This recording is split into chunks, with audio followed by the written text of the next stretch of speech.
I've done this before, and like I got like an hour and a half through, and then finished, and then checked it, didn't press record. Oh my And, God. it was super annoying because it was also a really good one. Oh no. Yeah. Who was it with? It was with my friend AJ. He stayed here for like 6 months or 3 months. Well, he came twice, so 6 months. Yeah. Damn. These things happen. Okay.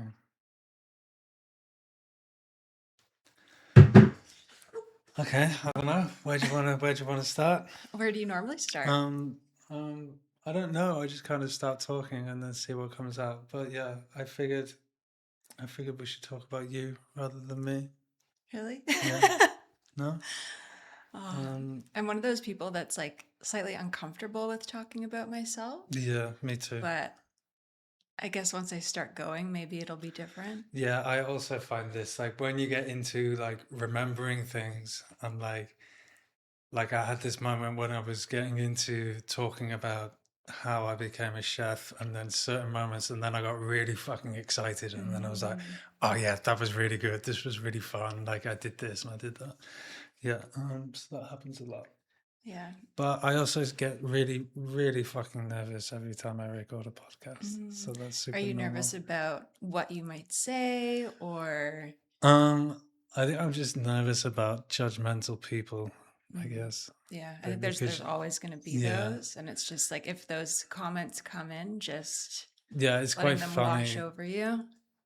I get a few stupid comments in the Instagram feed, and yeah, some of them are really, really funny. Like, What was the worst one that you got? like people who are like, this guy obviously hasn't worked in a kitchen. Oh, this guy, he must have been working in a fish and chip shop or something. Like, I'm like, man, it's so funny, you know? And like, normally it's the people who are stuck in the environment and want to escape it, but just don't want to take the leap. I think they're just like, I think it normally comes from jealousy. Yeah, and insecurity. For sure, for sure. But Okay, well, this is Kat. Canadian Cat. This is your camera, although you don't have to look at it. I don't really look at the cameras, to be honest. I'm always looking at the ceiling for some reason. Yeah, and I don't know, what do you want to do? Should we talk a little bit about you and your journey? Yeah. Yeah? Yeah, I guess that works. Okay. So let's start with, who are you? What are you doing here? Yeah, I guess I'll just get deeper quickly because That's fine. Yeah. I don't know, I'm one of those people that doesn't love small talk. We can start at the end and work backwards. Yeah. That's also good. Yeah, I guess So how did you arrive at Savvy? So it was one of those things that I didn't even really think about. I just did. Normally, I'm a big overthinker and always analyze things and get kind of stuck in decision making. And I just had this thought as I was going for a walk that I need to go to Spain. I'm going to find a co-living place. I just used AI actually. I was like, based on everything that you know about me, suggest a few co-living places in Spain. This is the first one that came up, and I looked at it and saw that it's sober. And I was like, okay, I need to go here. That's I messaged epic. you, and then I think I sent the deposit in the next hour. So it was one of those things that I didn't question it. I didn't analyze it. I was just like, I'm going to do it. It feels right. And that's how I ended up here. That's so cool. I'm always curious how people end up here because, you know, when you're like Googling yourself or your own company and stuff, you're not really sure how the cookies work and that, and whether they're showing you as the top result because you're logged into your account or like, so it's always interesting to see where we come up when other people search for us, you know? So like the fact that we came up at the top, that's really cool. And I feel like this is the type of place too that the people that are meant to be here will end up here. And it attracts like very similar minded people. And that's something that I really like about being here because back at home, at least in Toronto, there's this huge hustle culture. Everyone is rushing all the time. Like no one sits and enjoys a coffee. Everyone's just like, get your coffee to go, get your food to go. And there's no sense of peace. And I really felt that once I landed here, that this is a very peaceful place where you can just live and there's not this pressure to perform all the time, Yeah. which is like what I find at least in Toronto. Not to diss Toronto too much, but yeah, it's a different way of life and it's not always the way of life that I think humans were meant to live. Yeah, I think it's kind of the same worldwide, to be honest. I like every time I dip into a city, I'm always amazed by the stimulus. It's noisy, things are moving, everyone's got their head down, like going somewhere. No one's taking time to do anything. Everyone's got something to do. Mm-hmm. Whereas here, quite often, you know, you find people like just super chill. Yeah. They're going for walks, talking around the table, um, and taking time for themselves. Yeah, which I think is really important. Yeah, Yeah. I agree. And at least like where I'm from too, there's not a lot of nature. Everything's been built, everything is gray. Like the street I used to live on downtown got no sunlight Whoa. because the buildings were so tall and it's so narrow. And I'd have to walk 10 to 15 minutes to see a tree. Really And it wasn't a like big bunch of trees. It was like one or two trees that they just planted in the cement. crazy. And so I think that was a big draw for coming here too, is like I need to be in nature and just I think yeah, living downtown in that way, you get so disconnected from life. And yeah, I was like, I need to get away. And now that I'm here, I'm like, I don't really want to go back. Yeah. Oh, well, I mean, you don't have to go back. Yeah. Yeah, I say this to everyone. They're like, "Oh, I have to go. I have to go." Do you? Oh, yeah. Well, you never know. You can always come back, of Yeah. course. Yeah. I'm already thinking like when's the next time I could come back here? Yeah. Because yeah, it's a really magical place that you've built. Yeah, a lot of people come back actually. That's really, yeah, it's a Mhm. massive compliment. Yeah. Um, yeah. Yeah, and I think like just finding a place where everyone is sober is really, really cool because yeah, it's not something that I'm used to. It's rare. I mean, I said in the last episode, there is this big movement happening. Gen Z or Gen Alpha, even these guys are going to be the generation that drink the least. That's for Mm-hmm. sure. Everyone's on this massive health kick. You know, this biohacking, red light. How can I live longer? Like everyone's in the gym, like really taking care of themselves on like really good diets and stuff. Food's changing. Yeah, it's really interesting to see, especially yeah, you know, it's now becoming cool to be the sober one. You Yeah, know, people are now like, it's not weird anymore to be sober. I It's know. actually like cool and interesting. When Yeah. I got sober 4 years ago, it was not cool. Like I think some of my friends thought it was cool, but Mhm. there weren't a lot of mocktail options or Yeah. non-alcoholic drinks. And I got a lot, not a lot of shit from my friends, but they're like, "Really? You're going to stop drinking and having fun with us? Like what are you doing?" And I think it's because I hid my addiction so well that I could be out drinking and doing drugs with people that weren't necessarily addicted, like they had a habit and they enjoyed it, but they didn't see that when I got home at the end of the night by myself, I kept going. Yeah. And then I would find another group to party with the next day. So I was able to kind of hide how bad it was. Yeah. And so when I was like, I need to get sober, everyone's like, what, really?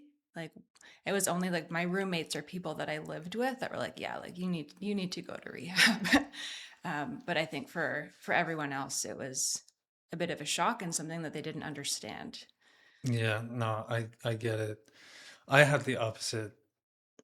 I think absolutely everybody knew that I was a serious addict. Yeah, I mean, like we were in a small town, so like Mm, it was just like, oh yeah, that's Steve, yeah. you know. Did anyone ever do an intervention? No, we never. It never. No, that never happened. It was just well known, you know, and that was kind of like the character I was playing. That was that high Mm, functioning addict that lives on the mountain, surrounded by beautiful people, always who was just validating the addiction, because they only stayed a month, they'd see me for a month and Mhm. then move on.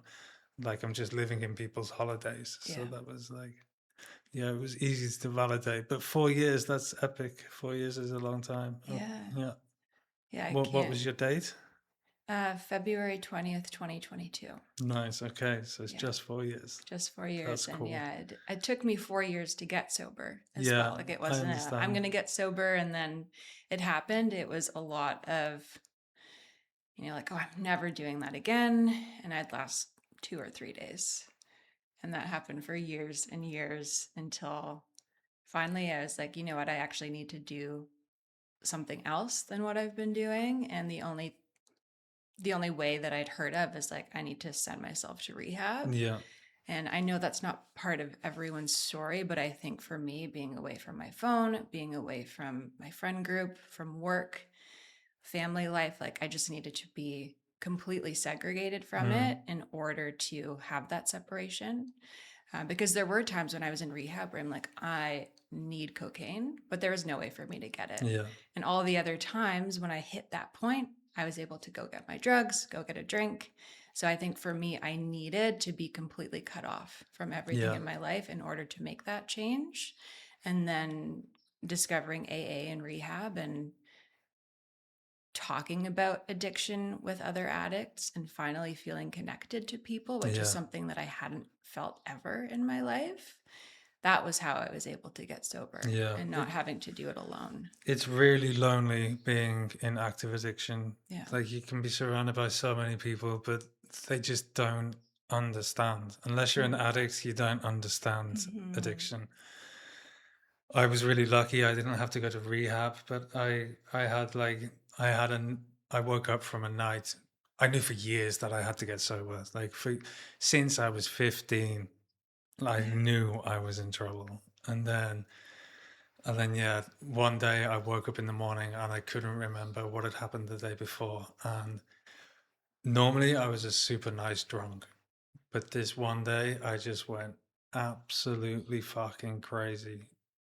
And all this shit happened, and then I was just so embarrassed, and I was like, "This is it. I'm done. Like, I need help." So then that was the day I went to AA, and yeah, then I did the 90 meetings in 90 days, and like that was epic. It was so good, and that's why I'm still sober. And now, of course, like running this kind of place keeps me sober because, Mm-hmm. like,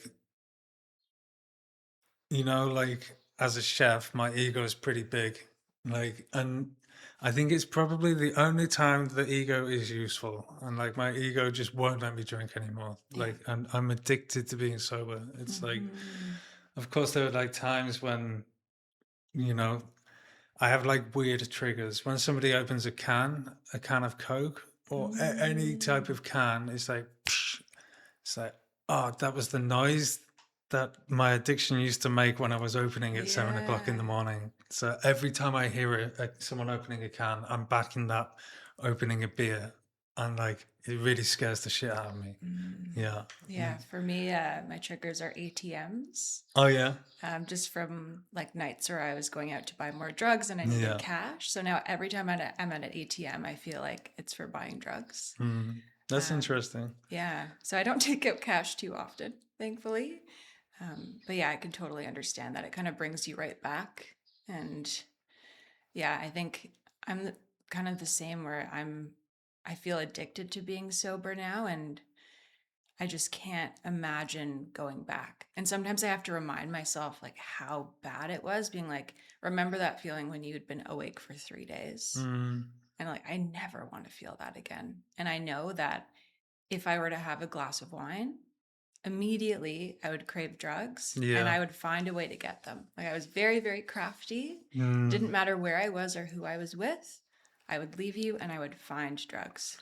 Yeah. Addicts are normally pretty clever, huh? Yeah. Like, yeah. There's always a way. Always a way. Yeah. Yeah. And I resonate with what you said too about like it became your personality or who you were, because I think for me, from the age of 15 to 28, when I got sober, my identity became the party girl. Yeah. And that's who I was and I liked it. And then when I got sober, I was like, I don't actually know who I am Yeah, no, anymore. I completely understand. And it's something I'm still trying to figure out. Yeah, I did a lot of internal work on this, and what I kind of realized was I became this guy, like you said, who was always the life and soul of the party Mhm. because I had a bad time in school. I wasn't really liked very much. Kind of, yeah. I mean, I was a little shit, so there's no wonder I wasn't liked very much. And but when I was like high or drunk or the guy who was like going to the parties and stuff, people wanted to be with me, you Mhm. know? So I was kind of like seeking the affection and the love of others by through the addiction. Mhm. Like it was like validating me. It was Mhm. like I had new friends and because I was that guy who was at the party. Yeah. Yeah. The first one there and the last one there. Yeah, Yeah. same. I feel Yeah. like every single word I resonated with. It Yeah. was like I was awkward and quiet and shy growing up. And once I started drinking, I started getting invited to parties. People wanted to be around me. I felt fun. I felt confident. And I never wanted to give up that feeling. Yeah. And that's kind of what I chased throughout my whole addiction. It was like validation from other people that I'm cool, that I'm well liked, I'm wanted, because I couldn't give myself those feelings Yeah. at that I time. completely get it. Yeah. And then you felt like when you were drunk or high, the connections were real, even though Yeah. they weren't. It was just two high people yelling at each other. Yeah. I Yeah. remember the afters, and you're Yeah. just like the last two people alive, like thinking, yeah, you know, those memes where people take photos of what you think you look like and then what you actually look Yeah. like just crazy, all crowded around the last little morsel of cocaine and like licking the bag at the end of the night. Oh my God. Oh It's my God. such Yeah. terrible things that I used to do, man. Yeah. That was actually the trigger for me to finally get sober was one of those nights. I think I'd been up for 2 days. It was 7 in the morning and none of our dealers were answering. And we were running around the apartment trying to find more Yeah. cocaine, Yeah. like pulling up the couch Yeah, and you cushions, know there's no being like, there, cocaine there there. must be cocaine somewhere. And then that feeling where we couldn't find it and it was the worst feeling in the world. I was like, I never want to feel this again. And that was the night I was like, hey, like I'm done. I need to go to rehab. Yeah, So, that's nice. Yeah. yeah. I mean, you have to hit your rock bottom. Like, and it's different for everyone. Everyone has a different rock bottom. Like Hmm. mine was almost attacking my dad. Yeah. And Hmm. then I was like, whoa, we're there. Like now you need real help because you've lost control. Yeah. Yeah. Yeah. I think for me it just kept like hitting more and more. It wasn't even just that one night, but it was kind of the months leading up to Mm, it where bad thing after bad thing kept happening. And yeah, for me it was with my parents as well. My mm, it was my dad's birthday and I'd been up and hadn't slept and I was just falling asleep at the dinner table and he had to drive me home. And mm. I felt so guilty and ashamed. And my parents actually had no idea that I was like that because of drugs. They just thought I was sleepy, but yeah, that feeling of shame of like I'm hurting my Do you family. think that's true? Do you think they didn't really think that? I think they always had inklings. Yeah. When I was in university, I remember my mom would go through all of my clothes trying to Really? find drugs, and she would find something like an ibuprofen and be like, "What is this?" I was like, "I think it's just like headache medication." At Mm, that time, I wasn't even doing like harder drugs.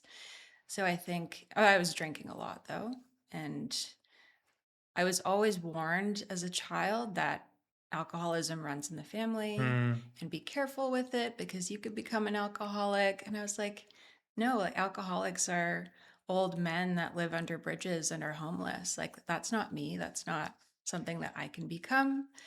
And yeah, I didn't realize that like anyone can become addicted. It doesn't matter where you're from or what you look like. And And it just sneaks up on you, huh? yeah. Like it just happens. Yeah. When did it get really bad for you? It was like 15? Was that when you started No, so drinking like I or? started drinking, yeah, when I was 15. and smoking. I started smoking at like 12 or 13, and then Mhm. smoking weed when I was 14. And then I had quite a good job, and I bought a house when I was like 18 years old. And then that's when I started getting into like base amphetamine, like speed. And my dealer would just like push it through the letterbox, and I used to have an account with him. So like at the end of the month, I would pay my account. We were going into like thousands of pounds, like, and Mhm. like still being able to pay my mortgage and stuff. And like all my friends would be around, friends, because like I was the guy with the drugs. Yeah. And like, and then yeah, when I started then cooking, then it was always there, always there. Like it just kind of grew from weed, and then like yeah, maybe 5 years ago the cocaine started getting pretty bad. And then if I was drinking, which I was drinking every day, by lunchtime I was ready for a bag. Mhm. Like I'm 10 beers in, and then it's just like, yeah, let's get a bag. And then So it it's helps you two. keep You drinking. always buy 1 gram, Yeah. and then the next time you buy two. So you buy one at midday, at 2 o'clock you're buying two, and then next time you're buying an eighth, and then you finish the night with one, which then becomes two again. Like, Yeah. yeah, you know the story. Like until the bank account said no. And even then, like borrowing money and just, yeah, I know. crazy. I know, because that's the addiction speaking to. It's like, oh, I'm actually not going to do that much cocaine today. So I'm just going to buy the one bag. And then a couple hours later, there's another one and another one because you keep telling yourself it's not going to be that bad this time. And it always is. Yeah, that's the thing, isn't it? Today, I'm not going to do too much cocaine. Hmm. Just saying that is Just already I like, just need I'm a just going to do a little little bump bit. I'm just to just get going to, me yeah, through. just the socially acceptable amount of Yeah. cocaine today, I think. Crazy. Yeah, funny. Yeah. Where do you think your addiction came from? Like, when did it get Mm. I think noticeable? so. I started drinking when I was 15 as well. And I can argue that my addiction started from the first drink Mm, because I wasn't drinking alcoholically in the sense where I started drinking every day. That was more around like 17 when I went off to university. But from that first drink, I was thinking about it all the time. I was like, I want to drink and feel this anytime at any day. And I remember being in school and I'm supposed to be concentrating on like a math lesson and I'm thinking about how can I get tequila this weekend for the party? And I would be so devastated if I wasn't able to get it. Like I remember once we were going to a party, I think maybe I was 16. One of my friends had a fake ID, so we went to the liquor store, we bought a bottle, went down to the subway, and then she dropped it. And I felt like a loved one had died. yeah, I've been there. And I was I've like, got photos of it. oh. And Yeah. then we went to the party still, and like other people had alcohol. I was able to get some, but that feeling of like, no, my alcohol is gone. Yeah, yeah, yeah. And at that point, I hadn't even been like drinking. It was mostly just a weekend thing. But then once I went off to university and it was like multiple hours away from my parents, that's when it was like I started blacking out multiple times a week, drinking almost every day. And by the time I got to second semester, so a couple of months in, I wasn't even going to parties anymore. I was just drinking vodka in my room. Yeah. And I think kind of it got worse because I was always the good girl at home. And I think that kind of prevented me from getting it completely out of hand while I was living with my parents. And then once that like leash was gone, I guess, I don't know, leash is a pretty strong word, but once I had that freedom, I was like, okay, I'm going to do this as much as I want. Mm. And I didn't think it was a problem until the drugs started, which was more like 19. Yeah, and I used to do the coke so I could drink more, Hmm. because eventually, if you drink too much, you're too drunk. Yeah. But if you mix a bag of cocaine in with the alcohol, you can keep going, Yeah. like to the point where I used to be able to drink all day, every day, and not be drunk. Mhm. Like I'd be having bottles of rum a day from the bottle and still be coherent and running a business. Like Mhm. it like just kind of stopped working. Yeah. Like it was crazy. Yeah. Yeah. Yeah, that's why I got into it too, because I hated blacking out. I hated not remembering things Mm, and embarrassing myself. But once I started mixing drugs in, I remembered everything. I was coherent. mm. And yeah, it just made me able to keep going. Yeah, and you become that famous person, you know. How do you never get drunk? How can you go for so long? Like, how are you still okay when everybody is like blacking out at the parties and can't do anymore, and you're Yeah. still like having coherent conversations about jazz? Yeah. Yeah, it's yeah, interesting.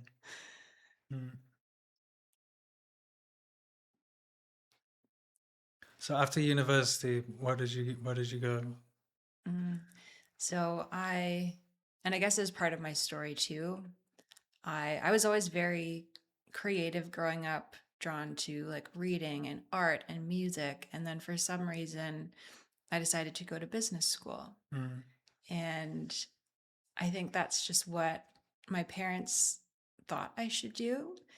And I'd always lived for other people, like Yeah. huge people pleaser. So I was like, I'm going to do what my parents want me to do. I'm going to go to business school. Even though I'm terrible at math, I hate finance, accounting. Like I find it all so boring.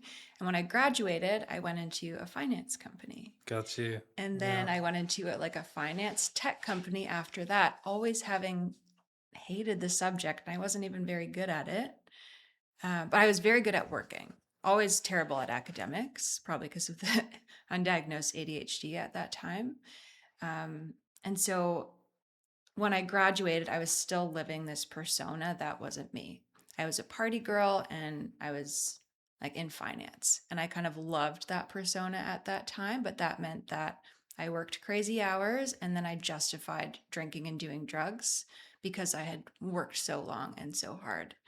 And I think, at least living downtown, that is the mentality of so many people. There's a grind and then you get a reward at the end. Except for a lot of my friends, that reward was on Friday and they'd go out and have some drinks. But for me, it's like, okay, I made it to Friday. I'm going to start doing drugs at 4 p.m. I'm not going to stop till Sunday. And then I usually would dabble sometime in the week as well. It's like, I'm Mm. not going to do anything this week. I'm going to be a good girl. And then by Tuesday, Wednesday, it's like, oh, I really need a glass of wine. And then a glass of wine would turn into a bottle, two bottles. And I'm like, I need a bag. I'm just going to Mm. do two bumps because I really need it. And then 4 a.m. would roll around. I was like, fuck, I have to work tomorrow. So if I was able to cut it off by 4, I would still do my work the next day because I could do it remotely. But then, yeah, like if I was up till 8 in the morning, I'd have to call in sick. Yeah. And so I had a period where every single one of my sick days and a lot of my vacation days were because I'd stayed up all night. Yeah. Yeah. Yeah. It's so easy to do. Yeah. Yeah. I remember at university at one point, there was that new drug out. I don't know, I think it had a different name all over the world, but in the UK it was called Meow Meow, MCAT. MM4C, I think it's called. And it was like Oh. poor man's Coke, and you could buy it in the shop. And it Mm. was like a plant fertilizer. It was marketed Oh, as I don't plant know if I did that fertilizer. one. And it was like, it was this crazy drug that kind of like, I can only like describe the feeling of being limitless. And Mm. like I used to get so much done. I used to like build websites for all sorts of different people and just be like running through the night. Like the days would just pass by and I'm still just there. Like I think I did 7 days at one point without Mm. sleeping. It was just insane. And then yeah, that it became completely illegal and they Yeah. came up with an umbrella law to criminalize all these new legal highs. Like it Wow. was, yeah, it's quite insane. Yeah. No, I hadn't heard of that one. Probably thankfully, because I would have probably would have started doing it. So what was But rehab like? um, it was interesting. Just because there were people from completely different walks of life and like people that I never probably would have had any conversation with on the outside world, but we're all kind of stuck here together. Um, and it was a lot of inner work that I needed that I've been avoiding. Um, a lot of connecting with other people. And like that's where I heard the phrase the opposite of addiction is connection. Mm. Because for the first time in my life, I didn't feel alone Yeah. and I felt understood. And even though maybe other people would have been judgmental, like I felt like I finally found my people, even though there were people there that were addicted to fentanyl, heroin, meth, crack. Like we all had our own addictions, but the way that we talked about our addiction and how those drugs made us feel and the hole that it was filling inside of us, it was the same for every single person there, regardless of what they were in there for. And so I found like that was really beautiful. And yeah, when I got out, I was able to still find that in AA. And Yeah. like I credit AA for getting me sober. Like rehab was what I needed to stop doing drugs for the 30 days. But I think if I went from rehab back into my normal life right away, I would have kept using. Mm. But going to AA and having that community and that accountability, like that's really what helped. Yeah, it's amazing how like the people that you just would not expect to have these kind of problems do. Mm-hmm. Like it's I remember when I went to my first AA meeting, man, I was so fucking scared and so like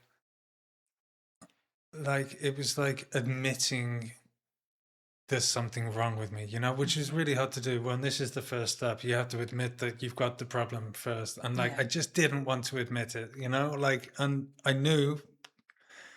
And then you went to AA and like there was all these people that you're like, no way, this guy can't be an addict. Like Mm-hmm. he's a 60-year-old man. He's got his life together. It's like just crazy, crazy the amount of people that you just wouldn't expect. And Mm-hmm. yeah, it's amazing how addicts don't judge.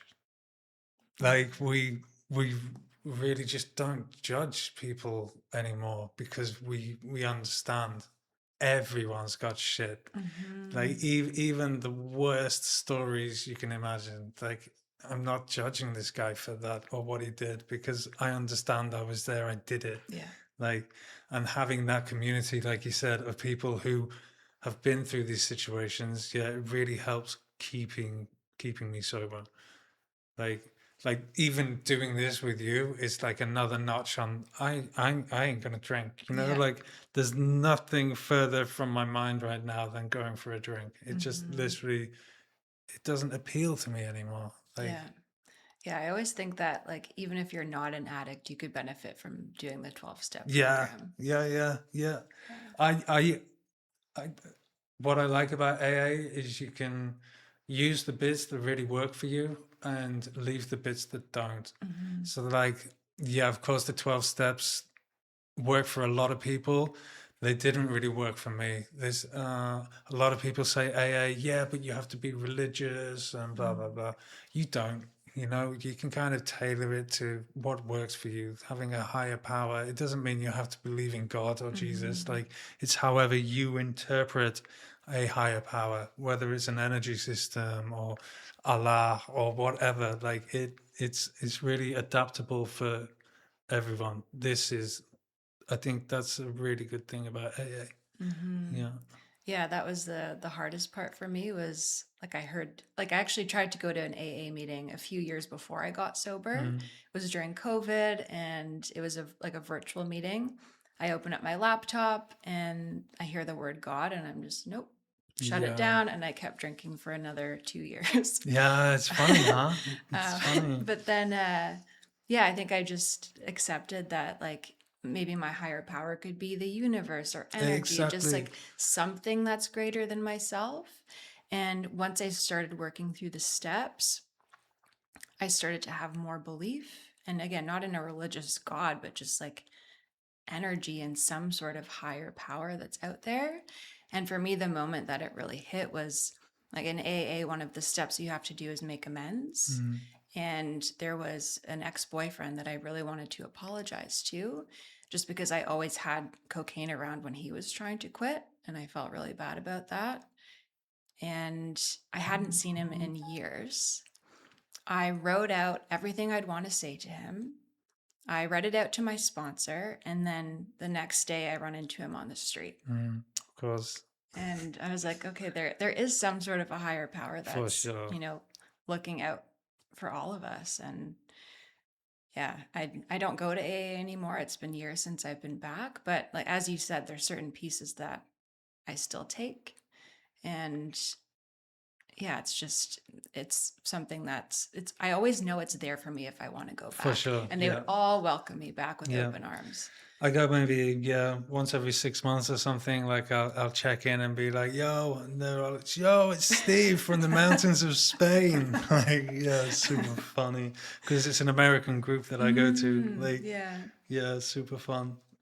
And yeah, you see some of the same faces, some keep changing, but like there's still that core team. Yeah, I really Mhm. like that. Yeah. How long did you spend in rehab? I was just there for 30 All days. right, okay, yeah. Yeah, so it was a quick program. There's people that were there for a few months, but yeah, I just did 30 days and then I still took some time off of work Yeah. when I got back Did you out. go back to the same job? I did. Wow. Yeah, I was there for I think 3 years before I got sober and like 3 years after. Wow. I think cuz when I got sober, like yeah, I was still attached to that party girl personality, which involved, the work hard, play hard job. And the first year and a half that I was sober, I still went to parties and after parties, sometimes till 5 in the morning, just completely sober because I didn't Whoa. know how to let go of that Yeah. lifestyle. And then at some point, I'm just like, why am I doing this to myself? I'm exhausted. Like, one of the best parts about being sober is the sleep quality that you Yeah. get. And so eventually I was like, okay, like, I need to stop living this type of a life. What did your coworkers think? Did they know you were in rehab? So I did end up telling a few people, Yeah. and like the parties that I'd go to were mostly with my like university Mm. friends. And yeah, once I like went back into my job, it still took me a couple of years of I don't like this. I'm just going to keep doing it because it pays the bills, but I always had this feeling of like this is not what I'm meant to be doing. I don't want to be behind a computer all day working at like a finance company. And yeah, just I had this moment last year where I actually took 3 months off of work because I just felt so shit all the time. I was like, I know that I'm not living the life that I meant to. I'm just going to take a little pause, work on my mental health, my physical health. And when I go back to work, it'll be different. And I went back and it felt the exact same. And it was kind of similar to what happened when I decided to come to Savvy. It was like, I'm not even going to think about this. I'm just going to quit my job and I'm going to start learning about breath work. And yeah, I didn't think about it. I just did it. And I I don't know if it's the I guess there's no like right or wrong decisions. Like you're on the path that you're meant to be on. I don't know if I want to do breath work full time, but I know once I start learning about it, it's going to maybe lead me to something else and something Mm. else. And it feels more aligned than what I was doing before. Yeah, I say this a lot, but I don't think there are any wrong decisions, Hmm. like if you're making like big life choices and things, I think whichever decision you make, you're then going to put your energy into, and it Hmm. will just become the right decision. Yeah. Like whatever you focus on will expand. Hmm. So if you focus on good stuff, it's gonna get bigger. If you focus on shit stuff, it's gonna get bigger. Yeah. It's funny. Yeah. Yeah. And I think when you're doing something that you're passionate about and you enjoy, like, it makes such a big difference too. Like I can tell you like love what you're doing here Mm, at Savvy. yeah. And I think that's why it's like becoming so successful. Yeah. Yeah. I do love it. You're right. Yeah, Yeah. for sure. Mm, When did you and I don't know if this is a topic we're supposed to be talking about here, but when did you learn that you were autistic? Um, well, quite a while ago. Yeah, I can't even remember when, to be honest. But yeah, when I was a child, they were like kind of inklings, kind of things that kind of like when I was a kid, I was like a kleptomaniac. Mm. And I didn't like the stuff that I was stealing. It was like school workbooks, or like square objects. I used to like square Mm. objects, heavy objects, um, money. Yeah. And then like systems, like I just started building up these systems in my head. Around the university, I used to count my steps. So I would know exactly how many steps from each Mm. library to the other one. Like weird little things. Yeah. Yeah. And this undiagnosed ADHD that you spoke about, I'm 100% sure I'm ADHD. Like, I think most chefs are, to be Yeah. honest. Like, we're really, really high on the spectrum. Yeah, but I think I see it more as a superpower, Like Hmm. it makes a lot of things better. Or at least, yeah, I think so. Yeah. Yeah, but I think there's a lot of similarities between this corporate world and the hospitality world. Mm. And it's that finishing a high pressure job, being in high pressure environment, getting to the end, like the milestones, like, and then having to have that kind of that dopamine release, that celebration, that Hmm. reward, Yeah. which yeah, so often ends up as 24 hours nonstop binge. Yeah. Yeah. And then it's like trauma bonding with your coworkers as well. Yeah, Like we for have to go through sure. shit all day. Like now we get to hang out Yeah. together and have fun, and it brings you closer. Yeah, we used to like, and you kind of repeat the things from when you were growing into the position. Like I remember what my one of my first head chefs was this crazy alcoholic, like insane. So it was incredible. You'd find him drinking white wine, liters of white wine at 8 o'clock in the morning. Oh my God. And yeah, I kept saying, I will never become this guy. I will never become this guy. And it's, I don't think anybody means to do things badly, but like in my first head chef position, like I spoke about before, wanting to feel validated and wanting to feel that love and people close to me. So like I used to share my weed with my chefs. I had a team of three 21-year-old chefs, and it used Mm. to be we'd finish service and then we'd all sit out the back smoking joints and do the orders together. Luckily, one of them didn't smoke weed, the other one smoked a little bit, and then the other one kind of saw sense and was like, I need to stop smoking this much weed Hmm. because I'm smoking loads of weed. And then we kind of like used to have drinks in the kitchen on a Friday night, like during service. And it was just me validating my own addiction. It was just like, well, we're all doing it. Like, and Hmm. for the others, it was kind of like fun in the moment. And then after a few months, it was like, this is a bit weird, like you're just keeping us kind of drunk, like it's Yeah. weird. We want to progress.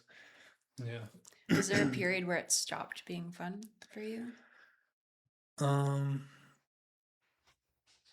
yeah, I mean, it really stopped being fun just a couple of years ago. And I remember, like, because my girlfriend, she really didn't want me to be an alcoholic.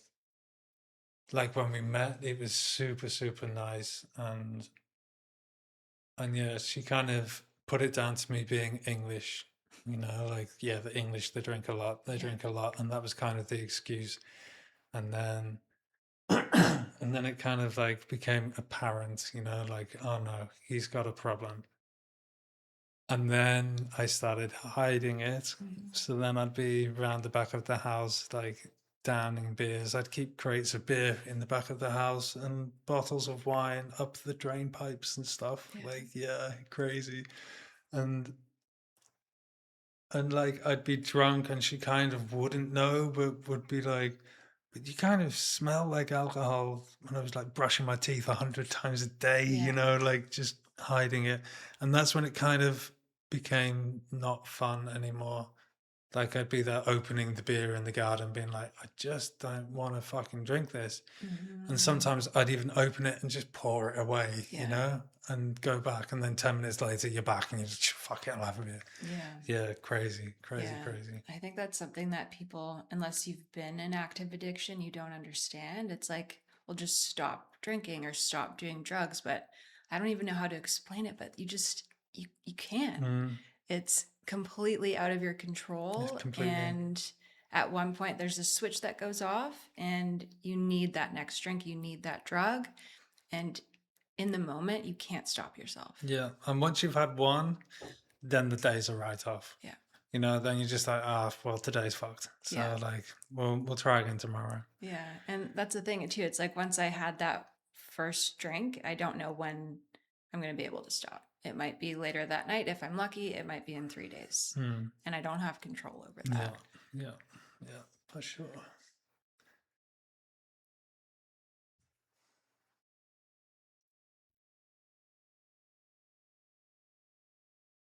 What wouldn't your past self believe about your life today? Mm, that I'm happy. That's nice. I think I spent so much of my life pretending to be happy, but I was always living for other people Yeah. and being who everyone else wanted me to be. And I didn't like myself. Yeah. I'd always been insecure. I'd always looked to other people for validation and how I'm supposed to feel. And now I have the capacity to actually make myself happy. For sure. And I didn't know that was possible. I always thought I had to get that from other people. Yeah, my mother always used to say, we are all responsible for ourselves. Yeah. And like, it's always stayed with me that, and like, yeah, there's nobody responsible for yourself except yourself. Yeah. Hmm. It's a big one. Yeah. People chasing success or just escaping. Oh, that's deep. Hmm. Because like in the finance world, like, or at Hmm. least what you see in these movies or TV shows, like it's all about getting bigger and better and more rich, like more Yeah. money, like the bigger deal. Yeah. I think, and this kind of goes back to like living and like wanting to please other people. But I think there's like you're chasing status because you want other people to be like, oh, like she got the promotion, Mm, and oh, like she's making like more money now. And for me, every time that I got promoted, I'd be happy for about 20 minutes. And then I'd be like, well, I actually want more. I want more. And I'm always chasing and trying to fill again that hole that always existed of like, I'm not enough and money can fill it, or I thought it could. And external validation can fill it, but nothing actually filled that hole in me until I started loving myself. mm, And so I think it's a little bit of both. It's chasing success to make yourself feel better about yourself and trying to get that validation from other people. Um, and yeah, I think work could also be a way to escape and yeah, distract yourself. And like, yeah, you could be working for 10 hours a day and not think about all the shit that's happened in your life. So it is, in a way to escape. And so I think a lot of people who are addicted to their work, it's their form of addiction. yeah, Um, it's a way that they don't have to deal with all the shit that they don't want to yeah, think I about. agree. Yeah. Yeah, you find so often, yeah, especially in hospitality, you spend those 6 days working your ass off, then you have a big night out, and then you spend the day recovering, Yeah. and then you're back in the kitchen again. So you Hmm. never really have a moment to look at yourself and be like, yeah, but what do I want? Like, what do Hmm. I want to achieve? Like, yeah, and you're just all like you say, always living for something else rather than yourself. Yeah. Yeah. Yeah. I think I always, ever since a child, have been trying to escape in some way. Like, I think it started just even with daydreaming. Like, I Mm, was a huge daydreamer as a child, and I never wanted to be in the now. So I was always like imagining things and trying to escape the life that I was in. And that also just like I was addicted to reading as a kid. Like, I just read so much because I just didn't want to be me, mm. and I wanted to like live in another world. So that was like my way of escaping until I started drinking at 15, and then yeah, it just became work. Um, I feel like I have been addicted to so many things, and yeah, it's I just think always it. I been there. think if you kind of have the addiction gene, if it's a Yeah. gene or whatever, then it doesn't matter what it is. You can Hmm. become addicted to it. Like I'm addicted to the Vichy Catalan water. Man, I Yeah. drink like 3 or 4 of these a day. Like I'm addicted to seeing you guys in Savvy having a good time. You know, it makes me do things a different way to make sure Hmm. you guys have a good time.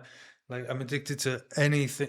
If you can become addicted to it, I will. Yeah. Like it's like the personality is crazy, super crazy. I got addicted to buying shoes at one point. You know, like it's just insane. Yeah, yeah. Do you have a lot of addicts in your family, or?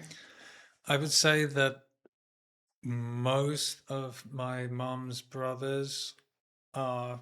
I mean, I think on both my parents' sides, there's a lot of alcoholism. Hmm. Yeah, everybody drinks a lot. Yeah, actually, one of my uncles died because of Oh, alcoholism, and he I'm was like sorry. 55. Yeah, Yeah, that's tough. yeah, it was crazy. And like, he was like, everyone has a favorite uncle. You know what I mean? And he Yeah. was like my favorite uncle. He was cool. He was a photographer. Like he used to give me cigarettes in the pub when I was 15, and Yeah. like he was that guy, you know. And then boom, dead. Drank too much Guinness. Yeah, Yeah, that's so crazy. And I tough. remember him dying because like the phone was ringing when we got back from somewhere, and it was my mum's sister saying, "Tony's dead," and my mum was like, "Oh dear." I Mm. could never forget her saying, "Oh dear," like, and that was it. And then I kind of lost my shit and then Yeah. walked like 30 miles to my friend's house in the middle of the night. Yeah, it was How crazy. old were you when he died? Um, I must have been 16 or 17. Mm, so it's Yeah. kind of like earlier on in Yeah, your yeah, yeah, drinking. yeah. Yeah, that was weird. Yeah. Mm. Yeah. Yeah, it's crazy how things like that could happen, and like you're still like, I think people who maybe haven't been addicted would be like, "Oh, wouldn't that make you want to stop drinking that you lost someone that you love?" But it's not enough until like you've hit your own rock Yeah, for bottom. sure. For Yeah. sure. And yeah, again, it's different for everyone. Hmm. Yeah. Yeah. And yeah, I found too, like I always had rules for myself that I kept crossing. Mm. So when I was 12, I remember thinking, I'm never going to drink, I'm never going to do drugs. And then I started drinking. I was like, well, I'm never going to smoke. And then I started smoking weed or smoking cigarettes. Well, I'm never going to do any hard drugs. I'm never going to do anything that I'm going to snort. Mm. And then I remember like when I was like in my 20s and like doing coke and molly and everything else all the time, I remember thinking, well, I'm never going to do crack or heroin, but I know that if I kept drinking and if I kept going, I probably would have. Yeah, people say that cannabis isn't a gateway drug. And I used to agree for a long time, but I really think it is because it just it like makes things seem not as big a deal as they are. So like if you're smoking weed, then doing a line of coke, it's not as crazy an idea as it would be if you never smoked weed. Yeah. Like suddenly everything's a little more valid, a little more possible. Yeah. Yeah. Yeah, I did smoke weed, but it wasn't something that I did often because it Mm, made my anxiety so much yeah. worse. And I even had like a psychotic episode from it one Really, time where I actually don't know if it was weed, because I lost touch with reality for about 5 hours. there's probably something else. Yeah. Yeah. Like, But ever since then, like I always had this fear around weed because I didn't want it to happen again. mm, Because for days afterwards, I was kind of like, is this actually happening? Is this real? yeah. So, I'd smoke like 30 joints a day, easily. Just yeah. one in, one out. I loved it. Loved it. The smell of it. I used to Mm, grow it. Like, it was just, yeah, I loved everything about it. yeah. Yeah. And then, yeah, one day I was just stopped. Yeah. Did you stop before you quit drinking or? No, so I quit drinking and then I was still smoking and smoking weed. Mhm. So I quit all drugs except for the weed and tobacco. And then I kind of made a deal with a friend of mine that we would quit smoke with my ex-girlfriend actually, that we Mm. would quit smoking the day that she got back from Argentina. Mm. And we did. Yeah. Wow. And yeah, and I haven't smoked not even one since. Yeah. Oh, that's amazing. Yeah, quitting smoke. Actually, I didn't find it too difficult to quit smoking because I'd already quit drinking and I knew just how horrible and bad it was going to be. Mm. But she had it really bad. Yeah. Like she was in bed crying and like I'm not sure if she's smoking again now. I'm not sure, but yeah, I didn't find it too difficult to quit smoking. And the weed, yeah, I kind of like I didn't find it difficult actually. Yeah, because Mm. I mean they say you can't get addicted to weed, and I think yeah you can't form like a physical dependency, but like you definitely build like a mental addiction to it. Mhm. Like And even just that like habit as well, mm, if you're smoking every yeah, day. yeah, But yeah. I used to miss the thing between my fingers yeah. because it was always there. Like Yeah. if I was awake, I had a cigarette or a joint in my hand. Always, Yeah. always. Yeah, crazy.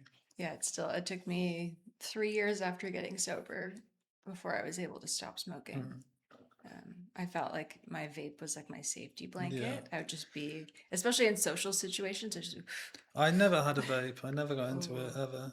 yeah, Yeah. that's good. Yeah, I think they might actually be more dangerous than cigarettes. Well, yeah, Yeah. because cigarettes, like, you're not necessarily going to be smoking a dart in bed, but you can have Mm, your vape in your bed. You can yeah. have your vape when you're working Yeah. in the car. Like, yeah, you can just take it with you everywhere. And Mm, so there's no separation. Like, you don't have to, like, go on a smoke break. You can just smoke all the time. yeah, true. So, So what should people listening to this do next if they resonate? If they're still in active addiction, what would you suggest? even though it's scary, I would say ask for help Mm, because getting sober on your own is so difficult. And there are people in your life that care for you and are there for you. And if you can't think of anyone, then find an AA meeting because even though that's scary, like I was terrified the first time I went as well, everyone there will welcome you and support you and help you with whatever next steps. And if you are someone that is struggling with addiction, just know that you're not alone and it can get better if you want it to. And yeah, it makes me so sad how many people out there are suffering. mm, Like whenever I made a post on Instagram about my sobriety, I always had people reaching out being yeah, like, it's incredible the amount of people who yeah, have been getting in touch. yeah. And I've had people be like, yeah, like take me to an AA meeting. And for some people it resonates, and for others it makes them realize they're not ready to get Yeah, sober. And that's okay because everyone's on their own path. And I honestly believe that you can't get sober until you are ready for it. for sure. You can't have a parent or a partner being like, hey, you need to get sober because I don't think it sticks. It has to be something that you actually want for yourself. But I do believe if you're at that point, you can get sober. Yeah. And it is so, so beneficial. And it's like, it's the best decision I ever made. Yeah, me too. Me too. Yeah. And the guilt, the guilt just comes off. Like I felt lighter, when I Mhm. became sober. When I was like deep into my sobriety, I was like, this is amazing. Like, I'm Yeah. not guilty of anything. Like, I can just be proud of who I am now. Like, Mhm. yeah, that was like life-changing moment. Yeah. Yeah. Life just feels so much more beautiful. Yeah. And I felt awake for the first time in my life. I was Yeah. like, I feel like Yeah. I've been sleeping for 28 years Yeah. and now I'm alive. Yeah. You get like this mental clarity. Yeah. Like, it's super nice. Yeah. I'd never want to go back to it. No, no. Yeah, that was nice. Cool. Okay. Let's call it there now. Yeah. That Yeah, sounds wicked. good. Thanks, darling. That Yeah, was of really course. good. That was fun. Thanks for Yeah. asking me. No, that was great.